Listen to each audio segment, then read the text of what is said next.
I would like a little bit more clarity on this last interaction and how to go about when you really want to improve your vibration on very particular topics without taking it into the wrong direction. Well, you want to get momentum started in a way that feels good. So you do it a little bit at a time. You don't try to push it. There's a process that we've offered for some time called a focus wheel. And that is an effective tool for increasing vibration while you are paying attention to what's going on with your vibration. However, most of you make effort out of it. We will play with you and we'll show you what to do, and we'll walk you through something if you want to. But we want to begin by reminding you that the universe doesn't hear what you say, the universe hears what you mean. So you want to find the feeling of what you're reaching for first. If you ask yourself about what it is you desire, and you ask yourself, why is it that you want it? Looking for the emotional reasons for it. And then you just stay there in the feeling of those emotional reasons for a little while before you start focusing. That's a good way to get the momentum going in the right direction. And if you do that a little bit now, and then a little bit later, and a little bit later, and a little bit later, you can accomplish quite a bit of momentum going in the direction of what you mean. And then what happens is, when your habit of thought, which is what your belief system is, interferes with the momentum that you've begun deliberately, you can feel it. We used to say to our friends that the reason that we teach meditation is because it makes you more sensitive to your emotions. And so the reason that we teach focus wheels is because it makes you more sensitive to your thinking thoughts that are in opposition to what you really want. All of these are just focusing tools. But we don't want you to get too carried away with it, you see. Do you believe, as we do, leading question, but do you believe from your own experience, has life shown you that unless you're thinking a thought that is negative in nature, that the thoughts that you think are positive? Can you say that? This is an important question, because some people can't say yes to that question.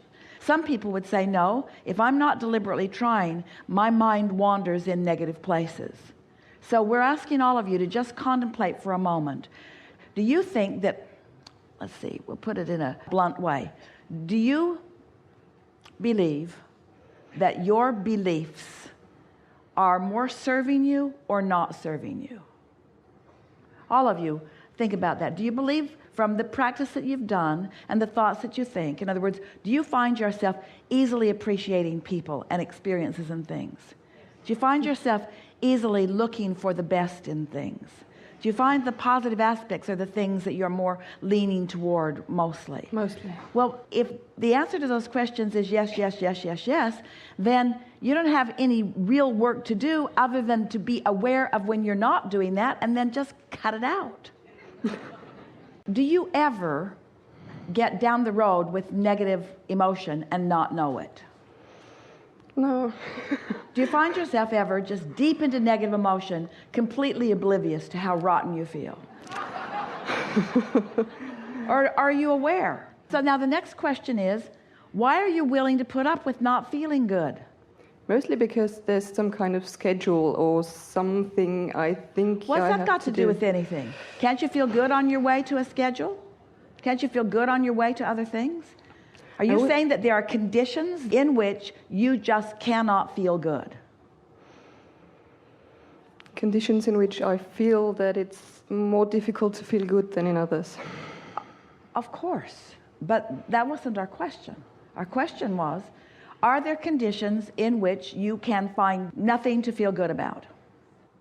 I think there's one or two where I can't find anything yet to feel so good. And are they conditions that you can't avoid? Do they follow you everywhere you go? Are they present in your experience? It's conditions that I've tried to avoid, and I've had some success with that.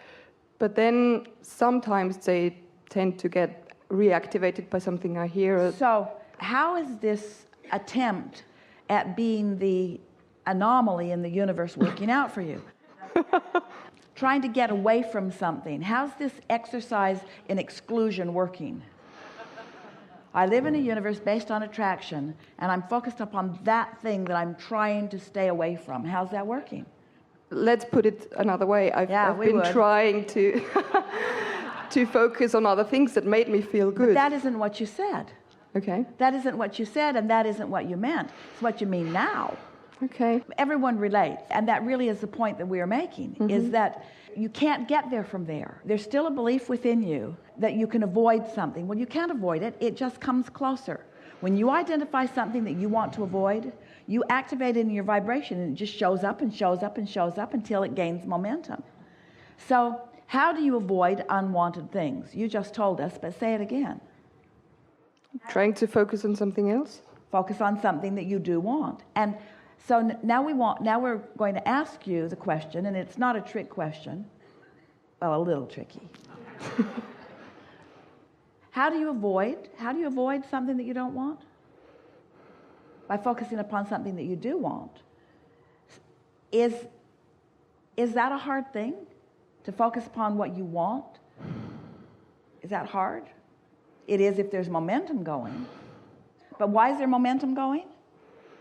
Because there are some beliefs. Because you've been doing it. Because you've been doing it. So I can't stop doing this thing that I've been doing because there's momentum.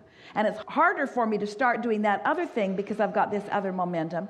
Of course it's harder, but can you do it? Do you have the ability to focus? Do you have the ability to focus or don't you? That really is what it comes down to. Do you have the ability to focus or don't you? So if you've got the ability to do something that's hard to do, if it's hard to do, you know you can do it, but it's hard to do, then what's your nature? If something's hard to do, what usually happens to you? I don't want to do it. You try harder. You try harder. But what does trying harder do when what's really active in you is something that you don't want? This is what's going wrong for most of you. In other words, you're operating from old premises of effort and action that don't apply relative to vibration and point of attraction. This is a universe that's based on attractions. Where does that leave you? So you're not where you want to be. You are where you don't want to be, let's say. And so you decide that you're just going to get over there to where you want to be. So you're offering action. So you're picking up this stick that has this subject on it, but what end of the stick are you vibrating on usually? Are you vibrating on the end of what you want, or in this effort action mode that you're in, are you trying to get rid of something or trying to avoid something that you do not want? Can you feel how the laws of the universe are sort of defeating you in your purpose because you're utilizing the law of attraction in a counterproductive way? So we're just wanting to make this really obvious that trying harder is not the answer. So if there's something that you want and trying harder isn't the answer, then what is the answer? Relaxing. Trying less hard. That's why we call it the path of least resistance. It's the path of least resistance. It's the path of letting your natural resources carry you to where you want to be. So what kinds of words could you say to yourself? What kinds of things could you say if you saw someone trying too hard and you wanted them to not try so hard because you could see that the harder they tried, the worse it was going for them? What kinds of things would you want to offer to them? Would your intention be to antagonize them into more effort? Would your intention be to motivate them into better action? So what would your intention be? To soothe them?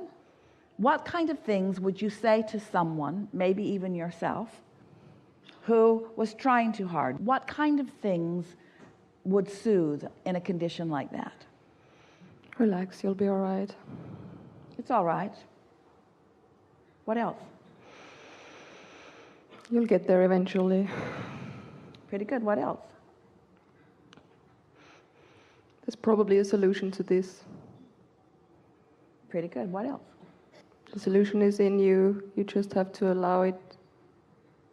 Now, we're feeling a little more effort in this conversation than is really good for you, which is not surprising because that's sort of the momentum you've got going.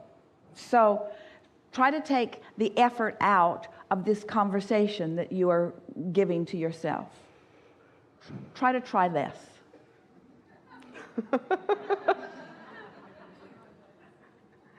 Oh, so what? Yeah. It is what it is. It is what it is. I am where I am. It's all right. No big deal. It's okay. It's all right. What else? It's all right. Relax. Just allow.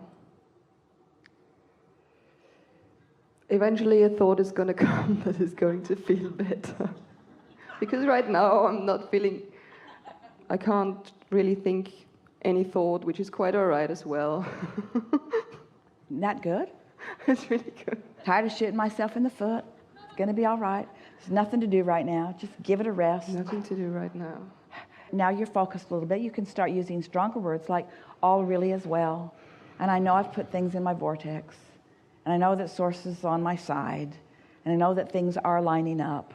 Now we're gaining a little momentum, aren't we? Get a little more specific with the thoughts that you're thinking. But you brought yourself completely to a place of non-resistance. We felt it, didn't you? She was in a place of complete giving up of effort and action.